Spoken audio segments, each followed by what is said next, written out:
Hello everyone, welcome to 5 Minute Medical Channel. Today we will learn acute scrotum. Before starting, please subscribe this channel for more videos. So first, the definition of acute scrotum. It may be defined as the condition of the scrotum or interscrotal contents requiring emergency medical or surgical intervention. Before starting the clinical condition, we know the basic anatomy of the testis. First, the blood supply of the testis. We know testis gets three arterial supplies. Most prominent supply is testicular artery and also partly by cremasteric artery and artery through the vas deferens. And venous drainage is by testicular vein, and in left side testicular vein drains into the left renal vein, and in right side directly it drains into the vena cava.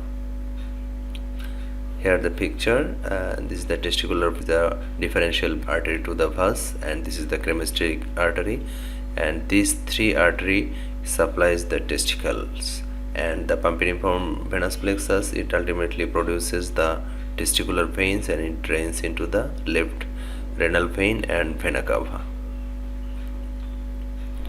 Here the spermatic veins is very important. In around the testis, the pumpiniform venous plexus reduces the temperature of the testis. Is very important. It causes the cooling effect for more e.g. spermatogenesis. So what are the causes of acute scrotum? Most common cause is the testicular torsion, also epididymitis or epididymorchitis, and there may be scrotal cellulitis, sometimes strangulated hernia and incarcerated hernia also, and sometimes the torsion of the appendages of the testis. It may cause the feature of acute scrotum.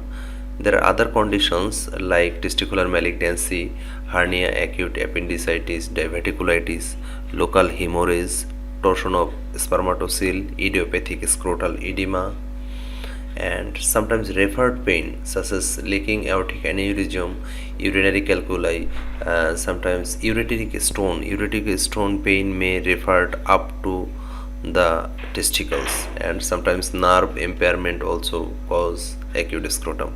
And there are some medical conditions like HSP, familial Mediterranean fever, herpes virus. This may cause scrotal pain also. So first we know the torsion of the testis. Most common variety is intravaginal. So here most common pathology is the high investment of the tunica vaginalis and inversion of the testis, and in long mesoarchium there are the important pathological conditions where testicular torsion most commonly occurs. Extravaginal torsion also may occur in intrauterine life. So common risk factor for testicular torsions are there may be palpable knot in the spermatic cord, abnormal testicular position or lie, and previous history is very important. And some other risk factor like onset and nausea and vomiting history important, and age is very important, around 10 to 19 years.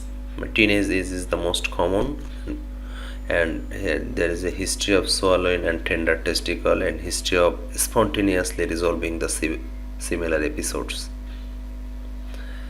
Here some anatomical variation of the testicular torsions. This is the normal variation, and there is the bell clapper deformity, and sometimes the loose epididymal attachment to the testis, and sometimes the tortured testis with transverse lie. These are the anatomical variations of the testicular torsion. In testicular torsion there is a rotational deformity of the vas deferens, so that entrapment of the blood vessel in this vas deferens, and ultimately the blood supply of the testis is hampered. It is the most important pathology of the testicular torsion. Here showing a testicular torsion. So for diagnosis we must know the basic history. It's very important. Severe pain associated with swelling of the unilateral side of the testis and scrotum, and sometimes nausea and vomiting may be prominent feature of a testicular torsion also. And other history like age is important, history of previous attack, history of trauma, history of exposure, history of urinary tract infection, history of previous pathology. These are the important risk factor also, so this type of history must be taken for this patient. And some precipitating factor like vigorous exercise, straining, catheterization, urethral instrumentation, and sometimes sexual intercourse, and sometimes mumps. And clinical examination, first we will do the vital signs, pulse, blood pressure, temperature, respiratory rate. Then we will examine the local part of the scrotum, the site, very important, extension, swelling, redness. The elevation of the test is very important, that is called Brain's sign. And skin blackening, ulceration or desquamation present or not. In case of late presentation, there may be blackening or ulceration. Then in palpation, tenderness, edema, swelling. Swelling is more prominent in epididymoarthritis, so it's important differential diagnosis of testicular torsion. Sometimes testicular malignancy may present as like testicular torsion also. Then we will palpate the thickened cord, very important, and response to the elevation of the scrotum, it's important. In case of testicular torsion, if we elevate the testis, it will increase the pain, but in epididymoarthritis, elevation of the testis will relieve the pain. It's very important differentiating point between testicular torsion and epididymoarthritis. Cremasteric reflex is very important. In testicular torsion, cremasteric reflex usually lost. Opposite testis must be examined, so we can assume the abnormality of contralateral testis, and we should examine the hernial orifices because strangulated hernia is a differential diagnosis of torsion. We must perform abdominal examination. Then we will do some investigations. In testicular torsion, investigations is only the Doppler or duplex study, but in case of epididymoarthritis, we should do urine routine and microscopic examination, and culture sensitivity, total count, differential count, very important, and ultrasonography. Ultrasonography to detect is there any mass or any cyst in the intrascrotal content. Then color Doppler, very important. In testicular torsion, blood flow is decreased or absent. In epididymoarthritis, it's the infective condition, so blood flow usually increased. Then paratectinate test scan, it's a nuclear scan that can be done also for testicular torsion. And then serum electrolytes can be done due to vomiting.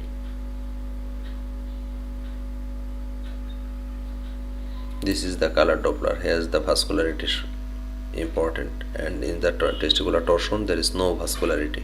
It is the important for testicular torsion. This is showing same thing.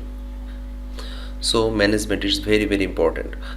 For management of testicular torsion, we must resuscitate the patient. Then according to clinical scenario or according to presentation, we will do a specific management. So in testicular torsion, usually patient symptom is acute presentation, age is early puberty or teenage, tenderness is diffuse, urine analysis is usually normal, cremasteric reflex is lost, and important treatment is surgical exploration and untwisting. If testis is infarcted or necrotized, then orchectomy also can be done. In epididymitis or epididymoarthritis, it's insidious onset, and most commonly adolescence period is the most common age. Here epididymal tenderness is usually found, and urine culture usually positive, maybe negative. Urine culture bacterial growth usually found, and cremasteric reflex is normal, and most common treatment is scrotal support and antibiotics. Very important point. So where the protocol for diagnosis of the testicular torsion. So history, physical examination and urine analysis. If all goes favor of testicular torsion, then surgical exploration is the best and safe option. And if long duration and late presentation, color Doppler study is the most important tool. If decreased or absent blood flow or equivocal results, surgical exploration is the best option. If increased blood flow or normal blood flow, non-operative management is or observation is the treatment option. So a specific treatment for torsion is the surgical exploration and untwisting. And for preparation, patient is nothing but oral and take the consent, and relief of the pain is important, and untwisting in early presentation. If late presentation, orchiectomy can be done, and it's important after untwisting both testes are fixed with the scrotal skin, that is called orchiopexy. It's important because it will prevent further testicular torsion. So now epididymal orchitis, it's the important differential diagnosis of testicular torsion. In epididymal orchitis, bed rest, doxycycline antibiotic treatment, then check for any abscess or pus, very important. If pus, we should drain it, then oral fluid intake and elevate the testicle for support. It will relieve the pain. It's very important. In strangulated hernia and surgical removal of the gangrenous viscera, and its irreducible pain relief and ice over the swelling, and surgery is usually needed for this condition. What are the complications of acute scrotum? Here the compiling complications like infarction, abscess formation, in bilateral condition, infertility or subfertility may occur. Chronic testicular pain may occur, and due to vascularity impairment, testicular atrophy usually found, and sometimes abscess causes spreading cellulitis, septicemia, and persistent orcalgia. So conclusion, although rarely fatal, acute scrotal pathology can result in significant morbidity. So prompt diagnosis and immediate management is must. So it's the scrotal safety commission and for testicular torsion. So here early diagnosis and treatment is the mainstay for testicular torsion diagnosis and treatment. Thank you very much. Please subscribe this channel and share to your friends. Bye bye.